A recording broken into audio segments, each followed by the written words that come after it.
Kota Medan.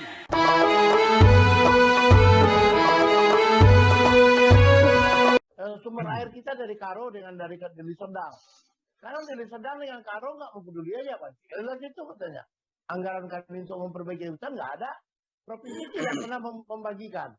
Nah, harusnya kalau dipegang Medan, Medan itu menjual air, airnya dari mana? Dari Karo. Ini bayaran klien. Airnya dari Deli Serdang, ini bayaran klien. Jadi Karo dan Deli Serdang punya uang. Tapi kewajiban klien pelihara hutan. Nah, itu dia yang kita inginkan. Ini si Jaya langsung merangkum semua aktivitas yang dikerjakan oleh wali kota ya dalam program awal ya. Jadi memang nggak bisa juga terlalu dini kita melihat membuat satu penilaian secara menyeluruh begitu. Ya, tapi terus, ada yang ini Ros, itu nggak gitu masukan ya. Nggak bisa gitu Ros. Itu nggak bisa gitu. Itu anak harimau dari kecil udah tahu kita itu harimau bukan kucing bilangnya. Artinya kalau memang dia anak harimau dari sekarang tuh udah tahu kita tuh bilang harimau. Ini bilang Gitu kucing. ya. Kan dia lihat itu rencana yang memang nggak mungkin juga sekaligus. Misalnya contoh pemindahan penanganan Tirta Nadi yang tadi dari Sumatera Utara dari gubernur jadi ke wali kota lah kira-kira gitu, Medan yang ngelola gitu ya. Itu barangkali bisa sebagai masukan. Tapi ada yang menggelitik aku, mungkin aku dilihat dari aspek orang marketing ya. Itu launching atau peluncuran Kesawan City Walk itu kan sebenarnya menurut aku setiap ada peluncuran sesuatu yang itu tidak terlepas dari timing. Ya, ini kan bicara tentang kuliner. Di launch atau diluncurkan di bulan puasa. Ya itu aku lihatnya apa pertimbangan justru harusnya ini kan dilihat momen begitu buka boom. Bukan boomnya itu dilihat dari publikasi yang dibuat melalui video. Bukan itu, tapi orang kenyataannya. Buktinya setelah ada video beredar di medsos, banyak yang komentar sama aku, nggak seperti itu Bang. Kalau rame berarti kayak tadi Bang Halis bilang, malah menciptakan penyebaran COVID. Ya kan? Nah, ini dua-duanya jadi masalah. Rame jadi masalah, sepi pun jadi masalah. Jadi mungkin yang kayak gitu itu harus ada, paling tidak bukanlah konsultan, tapi ada advisernya lah. Orang memberi advice. Ini jangan timingnya nggak tepat di sini. Apalagi di bulan puasa. Nah ini juga aku mau tanya juga sama Yusnar. Kira-kira impact-nya terhadap pelaksanaan ibadah puasa sejauh mana dengan kehadiran kuliner-kuliner yang tadinya mungkin ada mencerminkan ya pada saat misalnya di namanya Ramadan Fair. Mungkin kita selama ini kritik masalah tempat saja. Tapi kata-kata Ramadan Fair ini ada hubungan dengan timing bulan puasa. Bagaimana Yus kalau lihat itu Yus dengan ada pelaksanaan Kesawan City Walk gitu? Masalah City Walk, saya kira sama-sama saja ya itu untuk kepentingan masalah ekonomi rakyat aja. Jadi tidak ada keterkaitannya dengan Ramadan, itu hanya masalah nomenklatur saja dibikin dia City Walk pada Ramadan atau Ramadan Fair sebagai pengganti. Tapi dari sejak berkali-kali saya lihat Ramadan Fair itu di depan Masjid Raya itu, ya sebetulnya untuk rame-rame saja. Ya, untuk rame-rame, orang kumpul dan sebagainya. Nah, kalau orang kumpul itu dikaitkan dengan prokes, ya ini salah. Ya. Salah di situ. Cuman kenapa pada musim Ramadan? Ramadan itu barangkali untuk supaya orang kumpul. Ya, jadi malam-malam sampai dengan sahur. Aspek keterkaitan agamanya ya enggak ada, hanya nomenklatur aja. Kalau dibilang Yusnar itu seperti itu yang salah. Nggak bisa dalam peraturan kita kan ada perpres, ada apa tuh tidak boleh sampai menunggu sahur. Jam 9 itu udah harus tutup. Nah, itu dia. Jadi kalau bukan ngumpul rame-rame. Banyak harapan masyarakat ya yang barangkali ada yang kondisinya tidak menyetujui Kesawan City kan begitu ya. Tapi harapan itu diajukan kepada pemerintah kota belum dapat tanggapan apa-apa. Namun doa orang itu kepada Allah, ya itu barangkali yang lebih mustajab. Karena berapa hari ini, berapa malam ini kan hujan turun semua. Hujan turun, tak ada lagi pengunjung. Sehingga akhirnya sekarang udah mulai gelisah pedagang, kan begitu. Orang tak ada payungnya, tak ada tutup, tak ada apa-apa. Oh itu open area Bang ya? Open. Di jalan tuh gitu. Di jalan. Ya. Arkade depan toko itu. Ya, di jalanan itu. Berarti City Walk-nya itu misbar itu, gerimis bubar. Ya, betul. Misbar lah tuh. Bukankah itu ya, City Walk itu, ya, itu sudah pernah tuh dilakukan. Zaman wali kota, Pak. Iya, Jadi kita duduk di jalan tuh. Dan kalau nggak salah, soalnya pada waktu itu aku rasa nggak jalan saat itu. Aku tidak tahu di mana nggak jalannya, tapi merasa kita nggak merasa homey. Nggak merasa bahwa kita di satu tempat makan. Ini jalan yang siang hari dipakai untuk lalu lintas. Sudah tentu kebersihannya tidak terjamin karena masih ada debu-debu, masih ada pasir-pasir. Yang Ya, kedua, kalau nggak salah bayarnya pun pakai kupon-kupon. ya. Nah, itu memang memudahkan mereka untuk meninjau pemasukan uang, tapi mempersulit konsumen. Karena gaya Medan nih, aku makan aku bayar. Jadi kupon lagi, tukar sana, nanti kelebihan kupon nanti tukar lagi. Itu merepotkan orang. Ya, jadi gini, kalau teknis pelaksanaan seperti itu memang kayaknya harus demikian, itu untuk kontrol ya. Untuk kontrol, Tapi karena itu kan, betul, itu yang bilang tadi, betul kontrol. Tapi konsumen malas. ya, tapi itu mungkin harus diinikan, artinya harus ada satu kayak humas lah, atau orang yang menggiring orang-orang yang nggak paham itu supaya bisa melakukan itu. Itu banyak, di Jakarta juga banyak seperti itu. Tapi sekarang yang aku singgung bukan itunya. Artinya gini, setiap bisnis apapun ya, kita meluncurkan itu tidak terlepas melihat timing. Jadi timingnya itu, ini bicara kuliner. Nah, bicara kuliner ini di saat Lebaran, buka besar-besaran, akhirnya Madi juga bilang, apa sih yang mau dikejar? Oh, kata si Yusnar tadi, oh itu orang duduk malam bisa sambil menunggu sahur. Jam 9 udah tutup. Itu satu. Kemudian kalau rame, ini juga ada masalah dengan COVID kan. Ini kan kontradiktif juga. Sementara pelaksanaan COVID itu menjadi prioritas bagi si Bobby.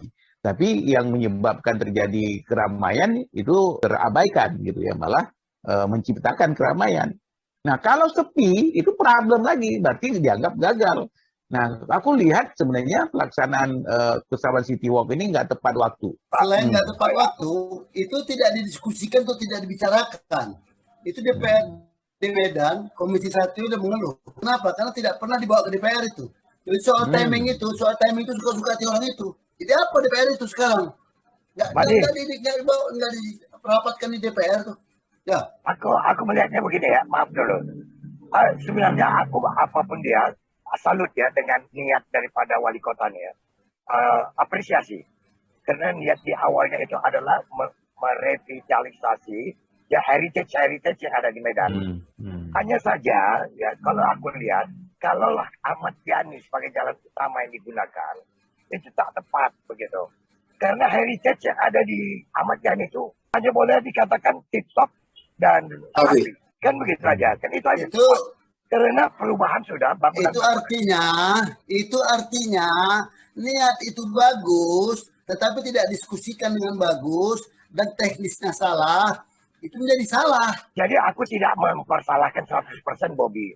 Karena ini kan adalah melanjutkan apa yang sudah pernah dilakukan di Kesawan City Square itu juga. Ya, waktu zaman. Alhamdulillah. Ya, no. Akhir kemarin ini. Akhir. Yang dilola oleh ormas-ormas kan begitu. Anak-anak muda ini kan begitu. Kalau dikutip oleh mereka. Akhirnya ditutup. Karena mereka mencuri listrik lah. Yang ini kan semua dari bangunan-bangunan. Itu kan ditutup. Masuklah Bobby ke pemilihan pilkada. Dan ternyata itu diteruskan. Mungkin ada pembisik-pembisik. Udahlah Pak, Ramadan Fair nggak ada, mainkan aja lah di sini. Ini juga pernah dilakukan. Nah, ini karena kritik-kritik dari Jaya juga ini kan, protes-protes. Kota Masum kan sekarang udah sepi juga di Bantai Kesawan Square kan gitu. Enggak lah Bang Lis. Dengarkan tuh ya dulu. Ya, dengarkan tuh ya. Dengarkan tuh ya. Lebih percaya kepada pembisik daripada kepada DPRD. Ya. Nah, itu akibatnya. Kan DPRD pun bersamaan juga sama ini, kan begitu. Tidak ada, dia mengaku kemarin nggak ada dia bicarakan tuh. Tahu sendiri. Jadi ada beritanya tuh. Ya jadi aku lihat begini, gebrakan-gebrakan Bobby ini kulihat ya cukup bagus. Cuman kadang-kadang arahnya masih harus kita pertanyakan. Aku melihat apa yang teringat dia dibikin ya. Bangun dia tidur, teringat dia dari mimpinya apa dibikin. Tidak dirembukkan dengan orang. Dan kita harus kasih tahu dia, Medan itu bukan punya dia pribadi. Dia harus bicara bagaimanapun lembaga DPR itu kan dibikin ya. Kan untuk memberikan semacam view lain. Sehingga tidak ngaco. Kalau dia misal lakukan, saya rencana ini, saya mau bikin ini. Yang kita lihat kan harus dampak positif, dampak negatif. Hanya dampak, jangan dampak positif. Kan seperti kali Idrus tadi. Momentum mungkin jangan sekarang Pak. Ini bulan puasa. Misalnya begitu. Ya, betul kata Yusnat. Tidak ada hubungannya dengan Ramadan. Tetapi bagaimanapun orang akan menghubung-hubungkan. Karena itu diadakan pada bulan Ramadan. Nah, akan lebih bijak misalnya, satu otak yang berpikir tidak lebih bagus dari banyak orang berpikir. Kalau banyak orang diajak berembuk, tentu outputnya lebih bagus. Harusnya dia bertanya juga, dulu pernah ada kesalahan di situ, gagal. Kenapa gagal? Dipelajari, dibuat yang baru. Selain itu, selain itu, ini soal pemahaman. Dia itu banyak kali kurang pahamnya, seperti kita akui bahwa umurnya pun baru berapa. Konstitusi di Indonesia itu ada 4 pilar. Ya kan? The first, eksekutif. Second, Legislatif, legislatif. The third, yudikatif. The fourth, pers. Ya. Ini aja dia sadari sudah selesai. Dia pahami itu selesai apa yang harus dilakukannya. Ini jangan lupa yang 4 pilar itu aja untuk konstitusi di Indonesia. Dalam demokrasi di Indonesia seperti ini tidak. Seperti kata Jaya, aku lebih cenderung seperti kata Jaya, lebih dengar pembisik daripada yang 4 pilar ini. Maksud tadi itu kalau pers itu perspektif mungkin ya. Sebenarnya kalau kita lihat di sini gini, kita bukan menggurui, tapi kadang-kadang pada saat orang menyalahin sesuatu, kita sebagai yang punya background atau katakanlah pernah kita ngalami sesuatu yang kok lari dari standar, lari dari norma itu kan tergelitik juga untuk mengkritisi. Misalnya contoh, kalau orang membuat sesuatu itu tidak, kan dulu kita selalu tidak setuju dengan trial and error. Nah sebenarnya kan untuk membuat satu aktivitas, apakah itu berbau bisnis atau apapun lah, itu ada namanya studi kelayakan. Mereka melakukan itu studi kelayakan. Aku ngelihat sederhana aja, nggak usahlah terlalu complicated. Bicara SWOT aja kayaknya sih nggak dijalaninya. Kan Pak Isari ngomong tadi. Kan di SWOT itu kan bisa dilihat hari ini misalnya mengenai momentum. Coba bayangkan ancamannya apa. Gede loh itu ancamannya. Ada COVID, bulan Ramadan, itu dua-dua ini aja udah serba salah. Kalau di bulan Ramadan bicaranya apa? Bicaranya adalah tentang sukses tidaknya acara itu, sesuai nggak dengan keharapan orang. Bisa, buka puasa rame-rame tempat ini. Ada nggak? Jam 9 udah tutup kok. Nah kalau seandainya itu terjadi, efek lagi kepada COVID, berarti menciptakan orang rame. Nah ini ada di SWOT. Itu aja kayaknya sih dilangkahin menurut aku. Terus cerita Ya, Bang. tentang langkahan ya. Aku mengharapkan juga barangkali Yusnar tunjukkan dia sebagai orang Medan kan begitu. Teropong aja kalau orang lagi cakap. Yusnar, coba tengok nih orang-orang tua kalau berdebat begitunya tak kenal. Jadi kapan ada kesempatan masukkan aja. Ya kan? Tapi Dulu di Medan kan ketika masih hayat siapa Ustadz Mahyarudin Salim, kan selalu saja dikatakan itu, yang sudah itu sudahlah. Ke depan aja kita pandang ya. Karena begini ya, di Jawa ini kan kita sama-sama tahu ya, di luar dari Sumatera Utara lah, ya selalu saja dalam tanda petik anak Medan itu selalu mengkritik. Kan itu dikenal orang. Ya. Kok kita mengkritik luar biasa begitu. Tapi ketika menyimpulkan itu kita kasihkan orang lain. Begitu salah dia menyimpulkan, ya kan, tak sesuai dengan kita, baru kita kritik lagi. Memang begitu, sudah kultur kita begitu. Biar aja begitu dulu. Nanti setelah selesai Ramadan itu baru kita evaluasi. Kalau mau dievaluasi.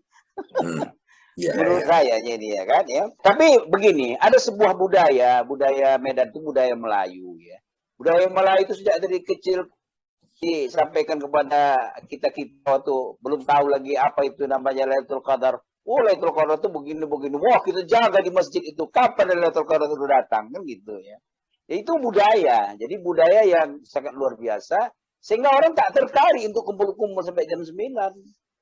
Tak tertarik orang itu. Kenapa? Karena orang tertarik menunggu Lailatul Qadar itu tadi.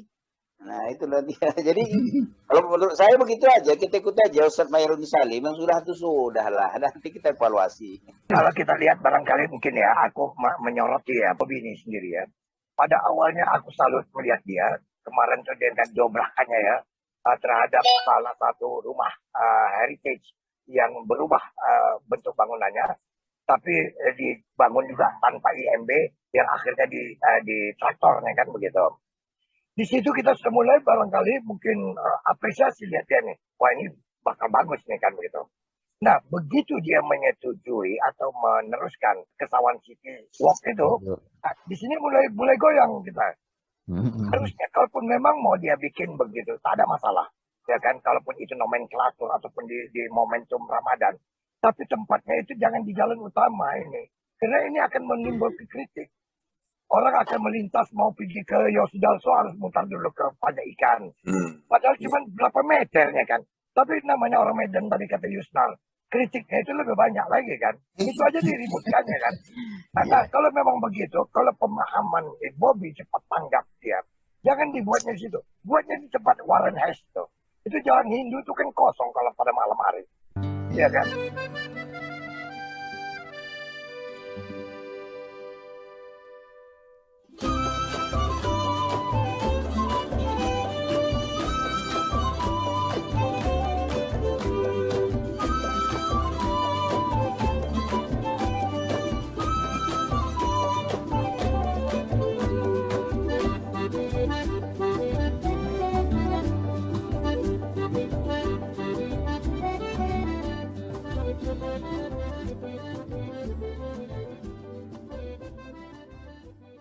Oras Kota Medan.